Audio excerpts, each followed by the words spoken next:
The overall goal of the following experiment is to measure and analyze time-resolved spectral signatures of atom and/or molecule emissions following generation of a laser-induced spark. This is achieved by focusing pulsed laser radiation at a wavelength of 1064 nanometers onto a target region for breakdown in air or sample ablation. As a second step, adjust the time delay from optical plasma generation of the detector to measure temporally resolved atomic and/or molecular spectra.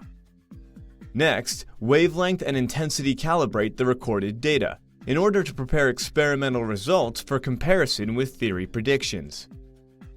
Results are obtained that show the technique can be used to determine temperature from diatomic recombination spectra and study the evolution in time of atomic and molecular species in the plasma.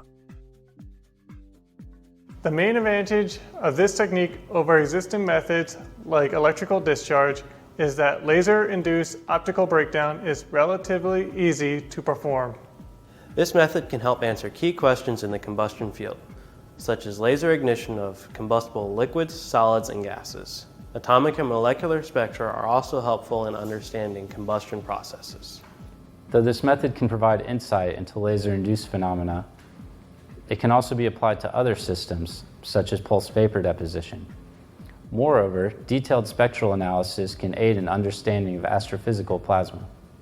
Generally speaking, individuals new to this method will struggle because of the requirements to accomplish high accuracy in the wavelength calibration and the intensity calibration, to accomplish good, accurate timing, and to get a good signal-to-noise ratio in the experimental data.